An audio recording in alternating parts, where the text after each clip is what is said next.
So we're streaming now? Okay, well, good afternoon and welcome to the SEMC EM course. Today's lecture is on challenges in biological EM as well as support films and sample prep. I'm going to really try to quickly get through this because the practical today is going to be split through a little bit of a lecture, and we're going to have stations for practicals, and I'll get into that. Of course, my name is Ed. This is the 15th year of the course, and our TA is Micah. So if you have any questions, I know a few people were having questions about registering. We got an email from a Columbia program director. We're trying to sort that out. But if you have additional questions on other institutions, please let us know. I believe most of you were here on the Monday, but for those that were not, we would recommend that you register for one of our processing workshops, Appian Part 1. It's not mandatory for part of this course, but this would be opportune because it's going to be held January 30th, right after our image pre-processing recitation. Right. For more information, you can see us quite shortly. In terms of homework, to get ahead, the next lecture on Monday would be Basic Anatomy of the Electron Microscope. Due to room shuffling, it'll be held here. So I'm already seeing that this room is quite full, but hopefully we can make it as comfortable as possible. We'll probably pull out that back table. But the homework would be Grant Jensen's EM Anatomy Part 1. And don't forget to take a photo of the room. So your homework today was there's a chair here and there's a chair here. And then there's a chair back there. Okay, this room is at capacity now. We're sort of spilling through. The homework we had you look at today was the Grant Jensen lectures in Cryo-EM 101. We don't want to really recover that material. We'll hit on certain highlights and then we'll get into the practical as fast as we can. So you've seen this and this slide before, where during last lecture I was implying that we want to answer biomedical questions. We want to use EM to make figures like this. We want to really pursue things. And this course really is only focused on the core knowledge, but we're going to touch upon other categories. And one of the other categories we're touching on today in particular is sample preparation. And we'll try to leave time at the end of the course or end of today's lecture such that you can ask questions. But practicals, I'll explain that in a bit, and I think we might even have more people today than we had, so we're going to try our best to fit everyone in. I think we're going to have to break up into 4 different groups. So we're going to start talking about support films and sample prep, and we're going to combine the 2 topics into one. And in terms of light microscopy, how many people have used light microscope here? So now, what do you put your sample on for a light microscope? Anyone? Why that? What is your source? It's light, visible light, and your glass slide is transparent. So that is the main thing where you want to look at samples. You want to make sure your support film, whatever you're going to put your sample on, because you just can't put it in thin air or in a vacuum, to not impinge on the resolution that you want to obtain, right? So if you have certain support films, there could be compromises as long as you understand what resolution range you want to get at. So we're going to talk a little bit about support films that we use for a transmission electron microscope as well as an SEM. And the main purpose of that is we want something electron transparent, or at least that will not interfere with, let's say, backscatter electrons where you're looking at the SEM, such that you can get a good image. And in terms of transmission electron microscopy, we're going to hear a lot more about that later on, but we want to get from 2D projection images, because you can think of a TEM as an inverted microscope, and we want to form a 3D object. So for that in the TEM space, if we get complete angular coverage of 2D projections of a 3D object, we can reconstruct that 3D object.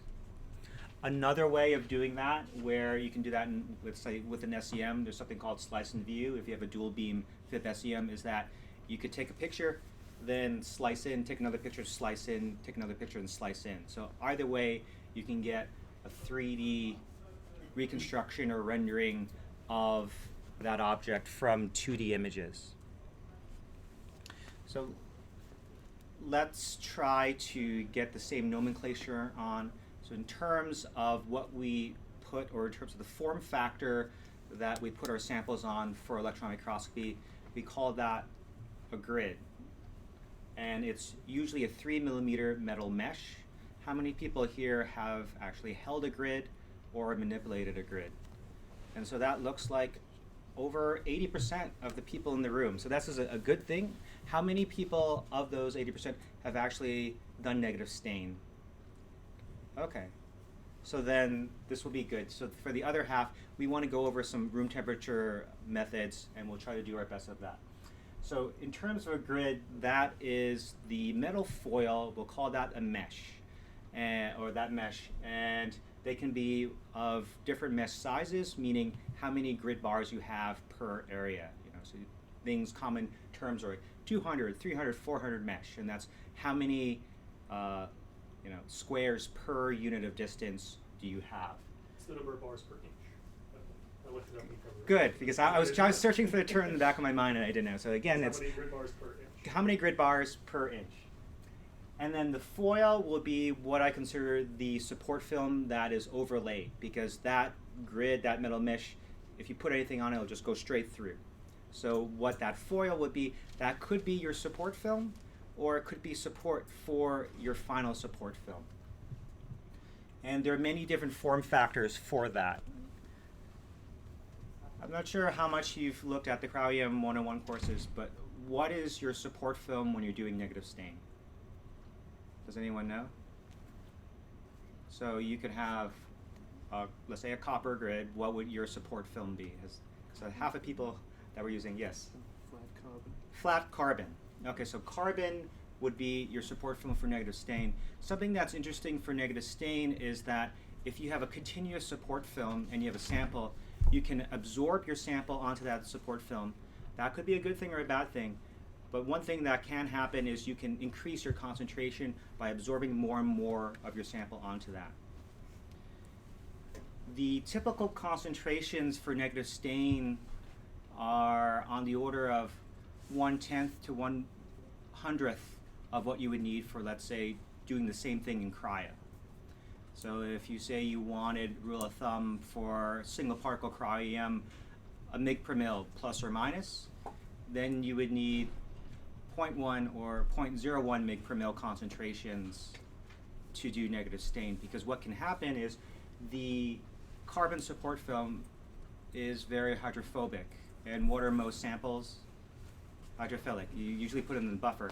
So then you have poor absorption. So what we do is we pre-treat that by doing what we call either plasma treatment, glow discharging, or we impart a charge. How many people here have ever done that, treated a sample? Okay, so in terms of what do you use to treat your sample with? What gases have you done that with? Hydrogen, argon. Hydrogen, argon? Okay. Oxygen? How many people have just done air? So the main thing is, again, it's hydrophobic, but depending on what gases you do, if you can ionize that and you can temporarily put a charge on there, that can help with your absorption.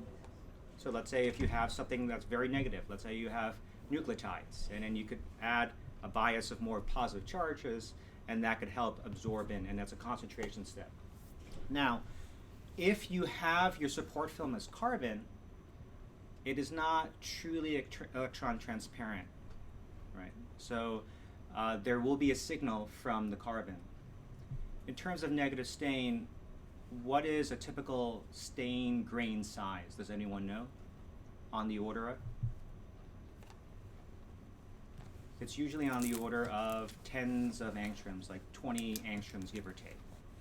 So the continuous carbon support film is basically electrons transparent based upon what we're trying to do is use stain. So you're really limited by the stain grain. You can probably get beyond that if, let's say, you have 2D arrays, etc. But for single particles, you're limited about, like 20 angstrom resolution by doing negative stain. So your continuous carbon support film with a lot of signal, is not impinging on the resolution you want to look at. In terms of stains, I'm going to go really quickly over that because I believe this partially was covered. How many people have worked with negative stain? I think at least 10 of you raised your hands. What stain did you use? So urinal stains, and they're very electron dense. So that's great for contrast because you want something electron dense. And so urinal stains, that is usually very acidic. We pH it around 2 or 3. There's things like phosphotungstic acid, so that's tungsten. Less electron dense, but still electron dense. You can pH that around 7. Ammonium molybdate, molybdenum, you can pH around 6. Why is that important? Because some people are working with very pH sensitive samples. Why does the field primarily use urinal stains? And I would make the analogy, if you're doing anything like SDS page gel, you would do Kamasi. And for over 90% of what you want to do, you probably use Kamasi. But occasionally you might want to do a silver stain, and you might see different bands. So there's could be other reasons why you would want to use other stains for, let's say, for your protein gel. So for negative stain, usually we use urinal stains, and then if we need to, then we go more complicated. But just note the resolution limit on that. So in terms of plunge freezing, the form factor for your support film is a little bit different because your support film, in essence, is your buffer.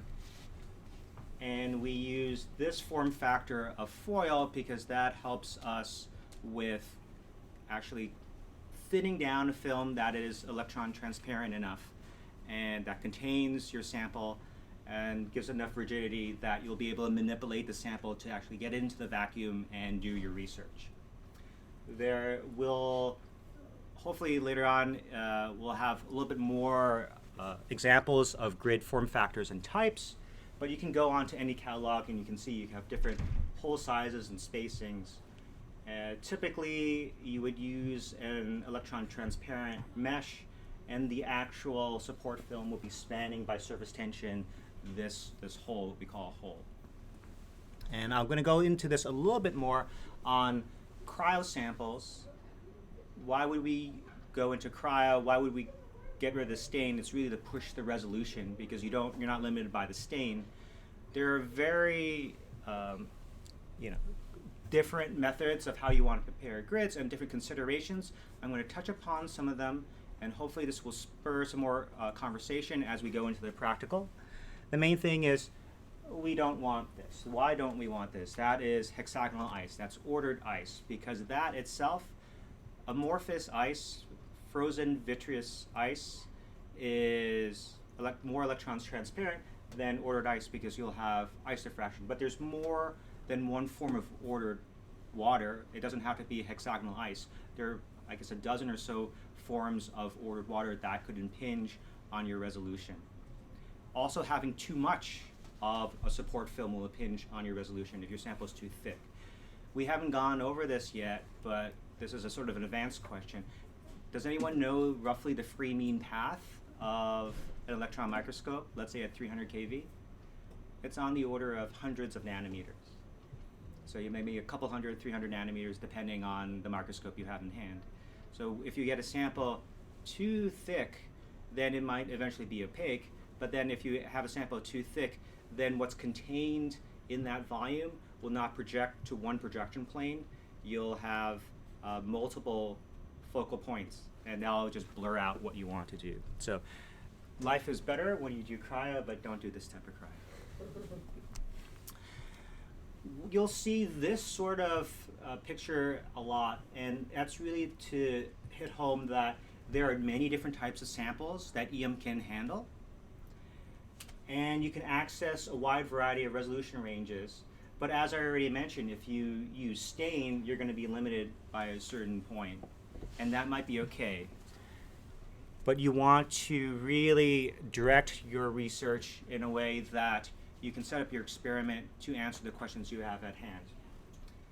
The resolution range most people are interested in is what I call the structural biology continuum, where NMR, X-ray, EM, and even sort of AFM can start overlapping. And what that really implies would be you can use all these methods in concert to interrogate a system, and that's quite useful. I think this is a different audience piece. A lot of this audience has already done cryo, but for those of you who have not seen it, you're going to actually be able to manipulate grids pretty soon. And what we have typically is macromolecular complexes in solution, and we have to get it down thin enough that we can analyze, and that's electrons transparent. Later in the practical, you'll see devices like this, devices that help us thin samples in a way that we're able to really support the particles of interest in the right amount of density, as well as that's thin enough. The problem with some of these devices is quite wasteful. So you put roughly 3 microliters of your sample and you remove the bulk of that to try to thin out a film that is a fraction of your initial volume, so you can get something that you can look at. And this just reiterates what I was telling you before about you can get a 3D reconstruction from a 2D image by ensuring that you have complete coverage of different views of the object. Pointing out for cryo, since we have electrons transparent images, the electron dense areas are our molecules of interest because they tend to be more electron dense than the support film. For negative stain, it's opposite, where you're looking at a cast and it's usually white objects on a gray background instead of cryo when you have dark objects on a gray background. Hopefully, I'm going over this really quickly because I'm hoping that a lot of this material was already covered in your homework. If anything I'm saying doesn't ring true or you have questions, you can pause, and we hope that the back half of the hour you'll be able to discuss more with not only me, the TAs, and the people that are guiding your practicals. Okay. An important point is that you don't have to be perfect. If you think about all the steps we do to prepare a sample, it's quite surprising we're able to reach the resolution ranges we can. Samples such as these are not hopeless because you can get high resolution structures from them. It's just that it lowers your efficiency. So there's always a cost-benefit analysis that you don't have to be perfect in making samples, but the better you are at understanding the biochemistry, the better you are at ensuring you have uniform films and that you limit contamination, you'll be able to arrange a more efficient experiment. Something that we're really cognizant about through the whole process is radiation damage. And during the homework lectures, you'll hear more about that, but a lot of what we want to look at are biological materials, and they're extremely radiation sensitive. Does anyone know how much dose in terms of electrons per angstrom squared you need to break covalent bonds? It's only a couple electrons. How, when you're taking data on a Cryos, I'm picking on you, but how much dose do you use for your entire movie? So 80 electrons total. 80 electrons total. So if I'm telling you, you kill all your high resolution in the first couple, and we're standardly collecting 80 electrons per angstrom squared, we are now not only breaking covalent bonds, we're affecting secondary structure, tertiary structure, and even quaternary structure if you're making complexes. Okay. It's not so hopeless, and this is why I say if you just tally up all the steps, isn't it amazing how we can get near atomic resolution? But something that I am actively misleading you is term resolution, and that it's going to be a uniform resolution for your entire reconstruction. And there are a lot of data processing steps and post-processing steps that we can do to take into account for the radiation damage, as I'm telling you. So there are good reasons to overdose something. Let's say you're working on something very, very small. You'll have to first pick it and work with it before you worry about that dose. So you can't do reconstructions on things you can't see. Okay. And this is just an example where if you go, to a couple hundred electrons per angstrom square, you're really cooking your sample. That's a lot of dose. And that is something that we have to worry about. I'm going to start speeding up because I don't want to spend all the time in the lecture, and it's quite crowded here in the room. But there are many different considerations when we're trying to make samples, and a lot of what we're trying to do is not mechanically. If you want to use a sample prep device, mechanically it's very easy to learn. The other part that's harder to learn is how do you use those boundary conditions to take into account everything that your macromolecule can go to prevent you from doing the research you want to do. And examples are you could have a nice macromolecule, it could aggregate, it could have preferred orientation. You might not even know where they went, even though you're putting a whole lot of protein in there. And you could see many things that you think are particles, but in your final reconstruction, you use less than 10% of the particles you've collected. So typically, many people are really good in biochemistry. It's not that the identity is of any question. Some people are doing millions and millions of particle data sets. All of it is the identity of their protein, but not every single protein or complex is EM compatible in the sense that you'll go to atomic resolution. And you're taking a subset of that, and that might be worrisome. Alex Noble, we might not actually cover his paper, but at SEMC has characterized this as looking, if you take tomograms of your samples, where does your sample go? And that is of very useful interest. We talked about carbon being a normal support film, and holy carbon touched upon that being. There's other support films where you would want your foil and grid to be matched because you're going to go from room temperature to cryo conditions.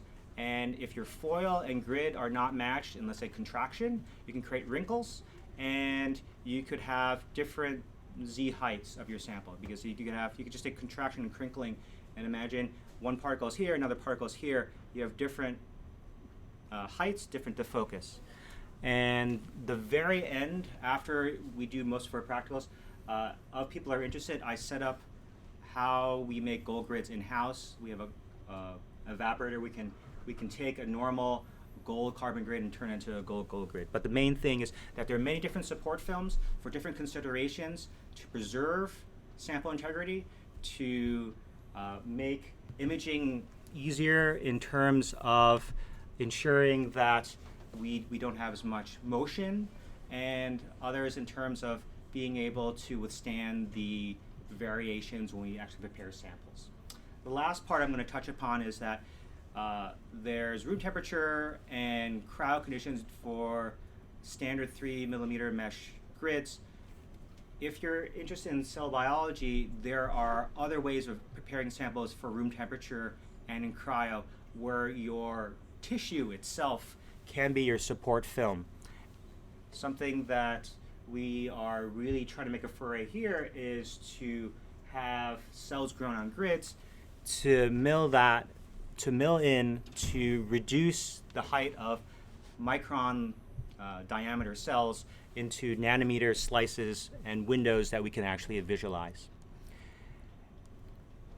Okay, and the really, really last topic really is there are other ways and emerging methods, and this will be part of a journal club on how there are other ways of preparing grids rather than using filter paper. So the practicals today, whether you're doing negative stain or you're doing cryo, we tend to use filter paper to help thin out support films, but there are alternative methods on how to do that. Okay, so this is, I'm going to try to end the practical or the lecture part, and then what we're going to do now is we're going to break up into 4 groups. And I think the easiest way to do that is to have you count off 1, 2, 3, 4, 1, 2, 3, 4. What's going to happen is groups 1 and 3 would be for sample preparation. So 1 would go to a negative stain station, 3 would go to a plunge freezing station. You'll be at these stations for 15 minutes. You'll swap for 15 minutes, and then those 2 groups will swap with groups 2 and 4, which will be on support films. Group 2 will be starting off floating carbon. Group 4 will start off, we're looking at chameleon and spotted on. Again, 15 minutes, then you'll swap. And then after that, then 2 and 4 will swap with the stations of 1 and 3. Did I confuse you? Okay, good. You're good to go. So why don't we just have you count off 1, 2, 3, 4, and then you'll know what group to start with you. 2, 4, 2, 3, 4, 1, 2, 3, 4, 1, 4, 1, 1, You're on. You're 2. 1, 2, 3, 4. And then extra 1. Okay, great. So now you know where you are. So groups 1 and 3 follow Micah. Micah will drop off group 1 at the negative stain bench, and And I'll take group he'll take group 3 for plunge freezing. You can leave your stuff here. We have the room for the session. We want to be back here a little bit before 5 because the last practical for sample prep is liquid nitrogen ice cream. And then we'll go over how that's relevant to preparing samples in crowd conditions. very relevant. It's really relevant. Okay, so groups 2 and 4 come with me. I'm going to take group 4 to spot on chameleon first, and then I'll take group 2 to the floating carbon. So Right, 1 and first, 3. 1 and 3 head out first.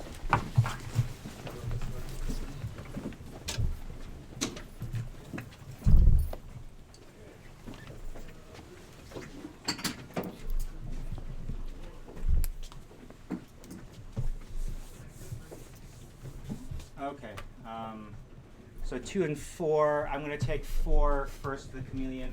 So group 2 can just hang out, and I'll come by and pick you up for floating carbon. So group 4. We're gonna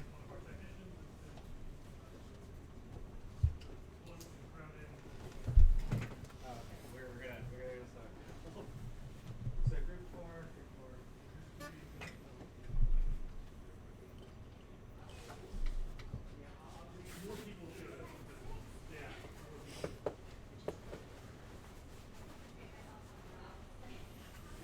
And I'll yell at people when I switch.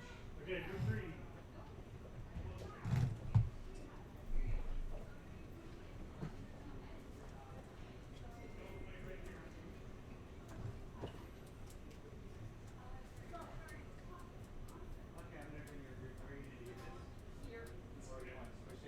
Okay. Okay, group 2, let's go.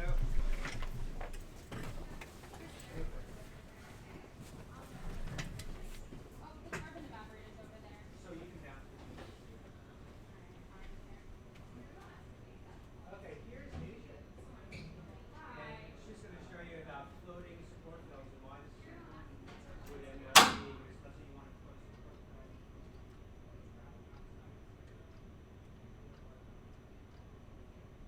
And I'll come by in 15 minutes and swap your gear.